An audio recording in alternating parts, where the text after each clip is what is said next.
In this presentation, we're going to look at how to solve inequalities using logic. They usually come in the form of a fraction, and we take a logical approach rather than trying to solve the inequality as a whole. Now, if we look at the first example, it says x squared over x minus 5 is greater than 0. So I need a solution that will be greater than 0. Now, in maths, if we're looking at fractions, when will I get an answer that is greater than 0? Well, I can get an answer greater than 0 if I divide a positive number by a positive number, but I can also get a solution that's greater than 0 if I divide a negative number by a negative number. So we need to look at the example and decide, can we possibly decide on one part, either the numerator or the denominator being either definitely positive or definitely negative? And in this example, the numerator says x squared. Now, something squared is always positive, so we know that the numerator will always be positive, which means we are looking at this scenario. So to complete the puzzle, to think about it logically, we're not going to solve the whole equation, we're just going to look at a portion of it. I need to make sure that the denominator is also positive, because a positive divided by a positive number will be a solution greater than 0. So I need to make sure that x minus 5 is greater than 0. So I'm not choosing the greater than 0 because that's the sign I started with. Using logic, I've decided that my denominator needs to be positive. So x minus 5 must be greater than 0. And then we just take minus 5 over to the other side, and my solution is x is greater than 5. So any x value that's greater than 5 will give me a positive answer. Let's look at a second example.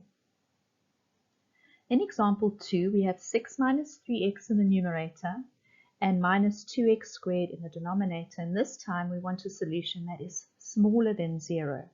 Now, smaller than 0 means negative. Now, how can I get a negative answer in maths? Well, first of all, if I divide a negative by a positive, I could get a negative answer. Or if I take a positive divided by a negative, I could get a negative answer. So we need to try and decide, is there a portion of this fraction that I can say for sure is definitely always positive or definitely always negative? And usually the square is a good indication of where to look. So x squared will always be positive. But if I take any positive number and multiply it by a negative, it will always be negative. So I seem to be looking at this fourth scenario, which means the third piece of my puzzle should be that the numerator needs to be positive. So how can I make sure that it's positive? Well, I will write it as 6 minus 3x must be greater than 0, because any number greater than 0 is positive. And now we can solve the simple linear inequality. I'll take 6 over to the other side and it becomes negative. And then I'm going to divide by minus 3. Now remember, if ever we divide by a negative in inequality, all the signs will change, including the inequality sign. So if I divide by minus 3, I'm going to get x is smaller than 2. Pause now so that you can make some notes. In example 3, we've got minus 4 over x plus 3 is greater than 0. Now I don't have a squared, but can I decide for sure whether the numerator or the denominator is either definitely positive or definitely negative? And I can see that the numerator is definitely negative. So a negative divided by what will give me a positive solution? Well, I seem to be looking at the second scenario. A negative divided by a negative will give me that positive solution. So I need to make sure that x plus 3 is negative. So I haven't changed the sign, I've chosen a new sign. Then we just take 3 over to the other side, and x is smaller than minus 3. In example 4, we've got 2x plus 4 over x squared plus 2 is smaller than 0. So in this example, we're looking for an answer that is smaller than 0. So either a negative divided by a positive or a positive divided by a negative. And we need to decide, can we decide for sure whether the numerator or the denominator is either negative or positive? Well, if I look at the denominator, there's x squared, which is positive, and if I add 2 to any positive number, it's going to stay positive. So it looks like I'm dealing with this third scenario. In other words, I want my numerator to be negative. So I've made that decision. I haven't kept the sign the same. I've made a brand new decision, and that is that the numerator must be negative.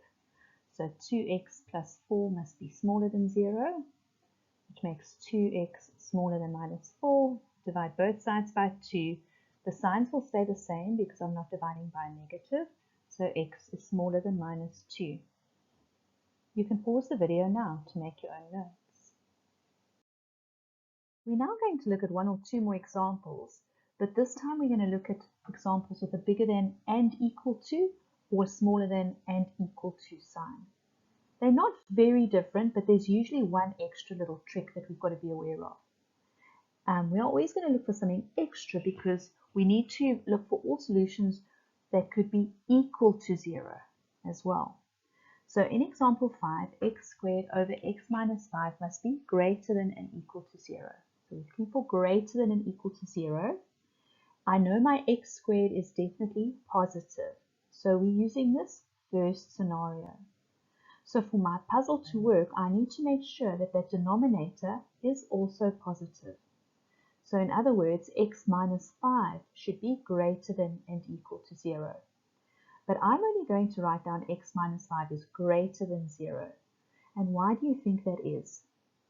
You must remember that if we divide by 0, my equation, or in this case inequality, would be undefined. So I cannot make it equal to 0 in the denominator, and that's why I leave it out. Your denominator cannot equal 0, which means that x must just be greater than 5. But there's one more trick that we need to look for, because there is a solution if the inequality is equal to 0. And what would make the inequality equal to 0? If the numerator was equal to 0. And what will make x squared equal to 0? Well, if x is equal to 0. So while x should be greater than 5, you'll also find a solution if x is 0.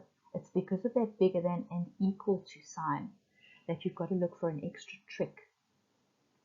In example 6, we have 6 minus 3x over minus 2x squared is smaller than and equal to 0. Now we had a very similar example earlier.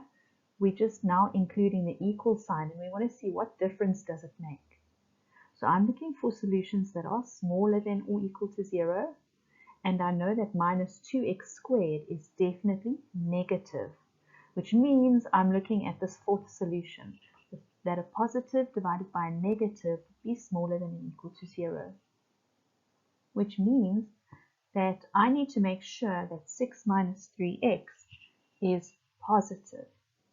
So I'm going to write down that 6 minus 3x must be greater than and equal to 0.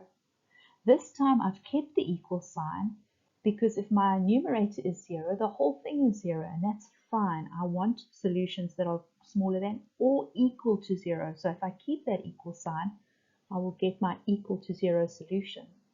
So minus 3x must be greater than and equal to minus 6.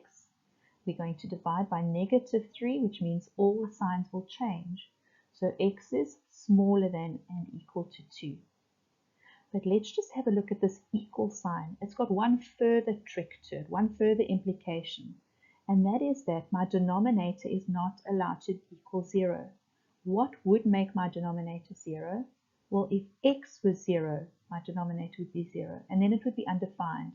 So I do just need to add the condition that in this example, x is not allowed to equal 0. So it can be any number smaller than and equal to 2 except 0. So it's one extra little trick. So be careful when you're doing smaller than and equal to or bigger than and equal to. You need to check where the solutions are either equal to 0 or if there's a case where part of the solution would actually be undefined.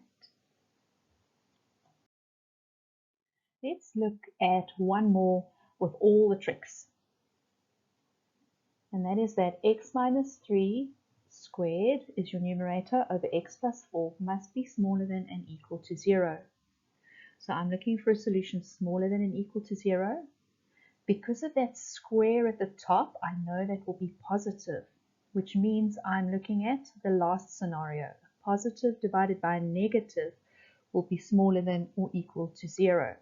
So now we have to be careful. So for my solution to work, I need to make sure that that denominator is negative. That's the first thing I'm going to think about. So x plus 4 must be smaller than and equal to 0. But remember, because it's a denominator, we leave out the equal sign. A denominator cannot equal 0, so I just make x plus 4 smaller than 0, which means x is smaller than minus 4.